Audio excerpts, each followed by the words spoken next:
کبیرہ گناہوں میں ایک بہت بڑا جرم اور بہت بڑا گناہ رمضان کا روزہ بغیر کسی شرعی عذر کے نہ رکھنا۔ حدیث میں ہے رسول اللہ صلی اللہ علیہ وسلم نے فرمایا من افطر رمضان لم يقضه وان صام لم يقضي الدهر لم يقضه وان صام الدهر او كما قال صلی اللہ علیہ وسلم کہ جس شخص نے رمضان کا ایک روزہ چھوڑ دیا کسی عذر کے بغیر تو وہ ساری زندگی رکھتا رہے گا، اس کی تلافی نہیں ہو سکے گی۔ یعنی ایک روزے کے چھوڑنے کے کفارے میں اگر ساری زندگی روزے رکھتا رہے وہ، تو ساری زندگی کے روزے بھی اس رمضان کے ایک روزہ چھوڑنے سے جو نقصان ہوا تھا اس نقصان کی کمی پوری نہیں کر سکتے۔ چونکہ اسلام کے ارکان میں سے ہے، بنیاد میں سے ہے نماز، زکوٰۃ، روزہ اور حج، یہ چونکہ بنیادیں ہیں اسلام کی۔ بعض صحابہ کا مذہب یہ تھا، ان کی رائے یہ تھی کہ ان بنیادوں میں اگر کسی نے ایک چیز بھی چھوڑ دی تو وہ اسلام سے ہی خارج ہو جاتا ہے۔ ان میں حضرت عبداللہ بن عباس رضی اللہ تعالیٰ عنہ بھی ہیں۔ حضرت عبداللہ بن عباس رضی اللہ تعالیٰ عنہ فرماتے تھے کہ اسلام کے یہ جو 5 بنیادیں ہیں ان میں بھی جو 3 جو ہے نا وہ ان کی اہمیت اور زیادہ ہے۔ وہ فرماتے تھے نمبر 1 اس بات کی گواہی دینا کہ اللہ کے سوا کوئی معبود نہیں، دوسرا ترک صلاۃ، اور تیسرا ترک صوم، رمضان کا روزہ چھوڑ دینا۔ فرماتے تھے کسی نے ان تینوں میں سے کوئی ایک چیز بھی چھوڑ دی تو فہو کافر، وہ اسلام سے خارج ہو جائے گا۔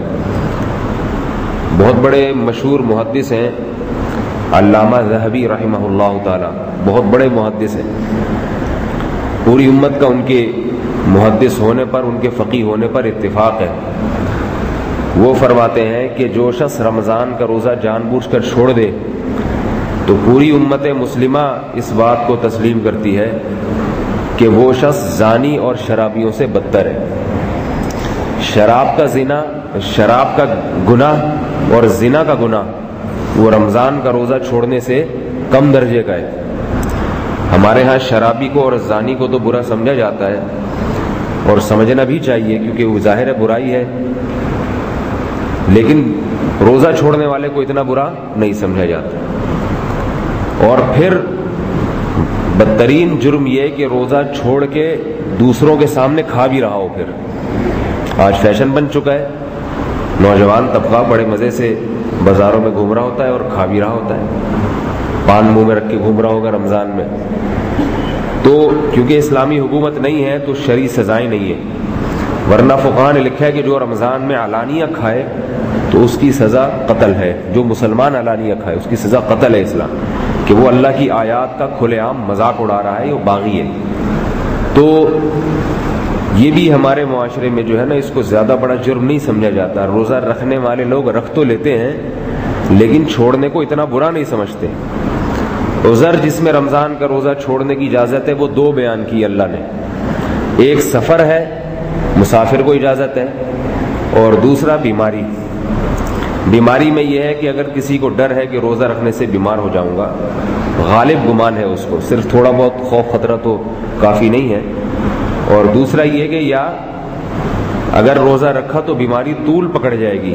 دیر سے ٹھیک ہوگی، تو ان 2 صورتوں میں اجازت دی ہے، اللہ تعالیٰ نے اجازت دی ہے، ورنہ عام حالات میں قطعاً کسی صورت میں اجازت نہیں۔ فقہاء مسئلہ بیان کرتے ہیں کہ مزدور پیشہ طبقہ اور جو اس طرح کے کوئلے کی کان میں کام کرنے والے لوگ ہیں ان کے لیے روزہ رکھنا بڑا مشکل ہوتا ہے، لیکن ان کو بھی روزہ چھوڑنے کی اجازت نہیں، وہ بھی رکھیں گے روزہ،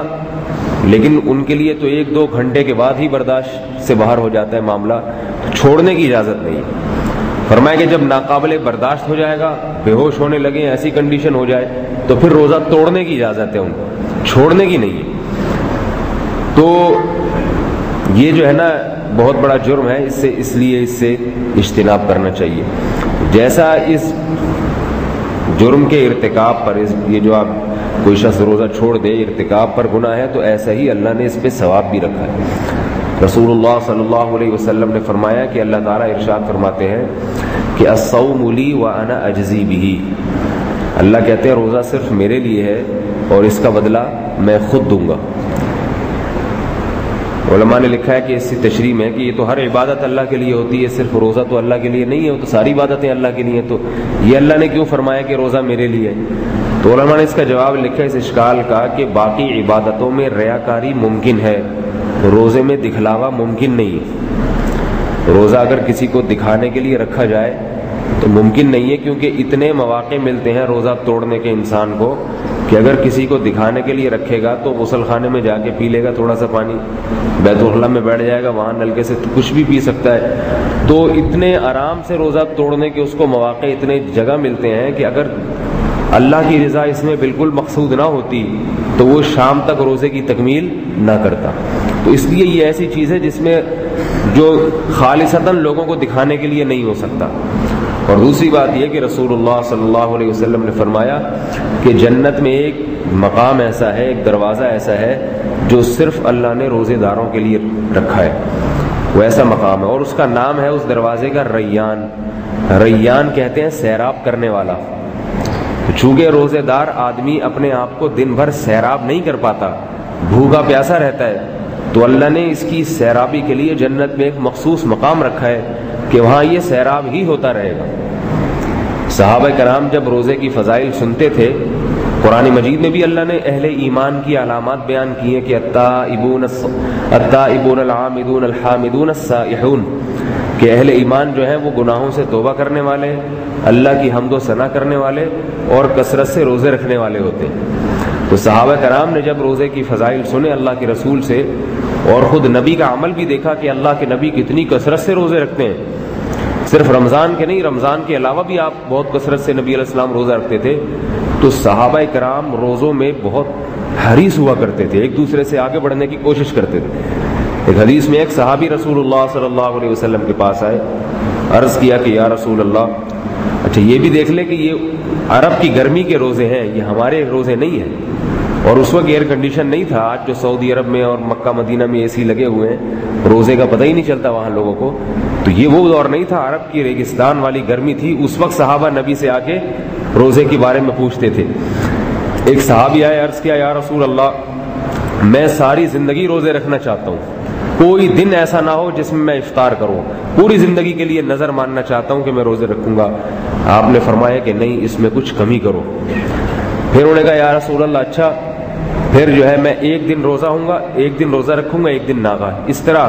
میں کروں گا۔ آپ نے فرمایا نہیں، اس میں اور کمی کرو۔ اس طرح کمی کرتے کرتے پھر آپ نے فرمایا مہینے میں 3 روزے رکھ لیا کرو۔ تو وہ کہنے لگے یا رسول اللہ، میں تو زیادہ رکھ سکتا ہوں، جوان آدمی ہوں۔ بہرحال ان صحابی نے ایک دن روزہ ایک دن چھوڑنا شروع کیا، لیکن پھر بڑھاپے میں آ کے پریشان ہوئے، فرماتے تھے کہ کاش میں نبی کی رخصت سے فائدہ اٹھا لیتا۔ لیکن آپ ہمت دیکھیں کہ ساری زندگی پھر اس کی تکمیل۔ ایک صحابی حضرت جابر بن عبداللہ رضی اللہ تعالیٰ عنہ کی جب موت کا وقت آیا ہے تو آپ رونے لگے۔ کسی نے پوچھا کہ حضرت آپ کیا موت کی وجہ سے رو رہے ہیں؟ فرمایا نہیں، میں اس لیے رو رہا ہوں کہ میں اللہ کو خوش کرنے کے لیے گرمیوں میں روزے رکھتا تھا اور بھوک اور پیاس برداشت کرتا تھا، اس بھوک اور پیاس کو برداشت کرنے میں جو لذت تھی اب وہ لذت مجھے کبھی بھی حاصل نہیں ہوگی۔ ان کو وہ جنت کی نعمت جو ہے اور قبر کی راحت اس لذت کے مقابلے میں ہیچ لگ رہی ہے۔ کہتے ہیں اللہ کو راضی کرنے کے لیے جو مجھے قربانی دینی پڑتی تھی اور گرمیوں میں مجھے جو پیاس برداشت کرنی پڑتی تھی، دوپہر کی پیاس کے الفاظ ہیں، تو فرماتے تھے کہ مجھے وہ لذت اب ہمیشہ کے لیے میں اس لذت سے محروم ہو جاؤں۔ تو صحابہ کرام نے اس پر عمل کیا، اسلاف نے روزے رکھے کثرت سے، میدان جہاد میں رکھا کرتے تھے روزے۔ عبداللہ بن مبارک رحمۃ اللہ علیہ اور بہت سارے تابعین ہیں، پوری زندگی بعض نے روزے رکھے۔ حدیث میں آتا ہے رسول اللہ صلی اللہ علیہ وسلم نے فرمایا کہ بہترین روزہ، جب آپ نے دیکھا نا صحابہ بغیر ناقے کے روزے رکھنے شروع کر دیے، تو آپ صلی اللہ علیہ وسلم نے فرمایا بہترین روزہ داؤد علیہ السلام کا روزہ ہے کہ ایک دن روزہ رکھو اور ایک دن ناغا کرو۔ تو ساری زندگی ایسے داؤد علیہ السلام نے روزے رکھے ہیں۔ تو میرے بھائی یہ جو پیغمبر تھے بڑے بڑے، کوئی روزانہ روزے رکھ رہا ہے، کوئی ایک دن رکھتے ایک دن ناغا کرتے، پوری زندگی یہ عمل رہا، اسلاف کا عمل بھی ہے، تو اس کے مقابلے میں ہم اپنے آپ کو دیکھ لیں۔ جبکہ ان لوگوں کے کام بھی ہوتے تھے، وہ روزے رکھ کے پڑے نہیں رہتے تھے کہ فجر کے بعد سو گئے تو دوپہر 1:45 بجے اٹھ رہے ہیں، پھر نماز پڑھ کے پھر سو گئے تو 4:45 بجے اٹھ کے آ رہے ہیں، پھر سو گئے، پھر افطار کر کے کھا پی کے آ رہے ہیں، پھر گھر جا کے دوبارہ کھانا کھایا، اس کے بعد پھر کسی نے تراویح پڑھ لی نہیں پڑھی تو پھر سو گئے یا ٹی وی دیکھ کے ٹائم پاس کر لیا۔ تو ان لوگوں کے سارے کام بھی ہوتے تھے، وہ کرتے تھے کام، اس کے باوجود ان کو چونکہ روزے کی فضیلت معلوم تھی کہ آج جتنی بھوک اور پیاس اللہ کے لیے برداشت کی، کل اس کا بہترین نعم البدل ملنے والا ہے۔ بلکہ بعض کو تو یہ بھی نہیں تھا کہ نعم البدل ملے، وہ کہتے تھے کہ اللہ کے لیے، جیسے وہ حضرت جابر کا میں نے بتایا کہ بس اللہ کے لیے بھوک اور پیاس برداشت کرنے میں جو لذت ہے، یہی لذت ہمیں دنیا میں گویا بدلہ اس کا مل گیا، یہ لذت ہی ہے جو روزے کا بدلہ ہے۔ اور اللہ کے رسول صلی اللہ علیہ وسلم نے فرمایا کہ للصائم فرحتان، روزے دار کے لیے 2 خوشیاں ہیں، 2 نعمتیں ہیں۔ فرمایا فرحت عند الفطر، ایک فرحت تو وہ ہے جب وہ افطار کے لیے بیٹھتا ہے، اس وقت ایک طبیعت کو روحانی سکون ملتا ہے، سارا دن کا بھوکا پیاسا جب اللہ کے لیے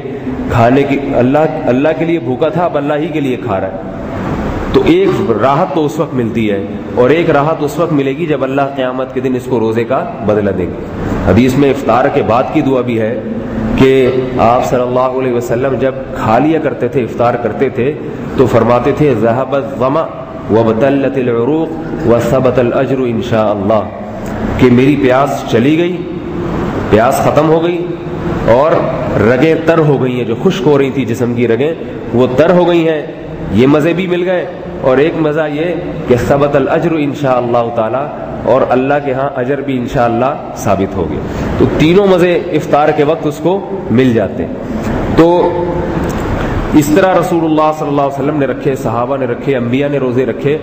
اور وہ مشکلات میں تھے۔ تو آج میرے بھائی ہم ویسے تو رکھے جاتے نہیں پورے سال کسی سے روزے، پورے سال کھاتا ہی رہتا ہے انسان، نان اسٹاپ کھاتا رہتا ہے۔ تبھی آپ دیکھیں ہسپتالوں میں جتنے مریض ہیں سارے کھانے کی وجہ سے بیمار ہوئے۔ میں تو چیلنج کرتا ہوں کوئی ایک مریض دکھا دو پورے پاکستان میں، ایتھوپیا میں شاید ہوں گے بیچارے قحط کی وجہ سے کچھ نہ مل رہا ہو، لیکن پورے ملک میں دکھا دو کوئی ایک مریض ایسا ہو جو بیچارے کو روٹی نہ ملی ہو اس لیے ہاسپٹل میں ایڈمٹ ہو گیا ہو۔ اور ایسے آپ کو ہزاروں ملیں گے، بلکہ سارے ہی ایسے ملیں گے، کسی نے کوئی غلط چیز کھا لی، کسی نے کچھ کھا لیا، کسی نے کچھ کھا لیا، اس کی وجہ سے بیمار ہو گیا۔ تو سارا سال اللہ کھلا رہا ہے اور ہم بھی کھا رہے ہیں۔ وہ تو اللہ نے آپشن رکھا، سارا سال رکھنا ہے رکھو، نہیں رکھنا نہیں رکھو، تمہاری مرضی، تمہیں آخرت کا کتنا شوق ہے یہ تمہارے اوپر ہے، لیکن ایک مہینہ کہہ دیا یہ رکھنے پڑیں گے۔ فمن شہید منکم الشہر، تم میں سے جس نے بھی اس مہینے کو موجود پایا، فلیصم، یہ آرڈر دیا جا رہا ہے، امر ہے کہ وہ روزہ رکھے، لازمی اس کو رکھنا پڑے گا۔ تو بھائی اب اگر نہیں رکھتا تو اس کا مطلب کہ یہ جو اللہ سارا سال کھلاتے ہیں یہ سمجھتا ہے کہ یہ میں خود کھاتا ہوں، اللہ نہیں کھلاتا۔ جو سمجھتا ہے نا کہ اللہ کھلاتے ہیں تو پھر تو شکر میں وہ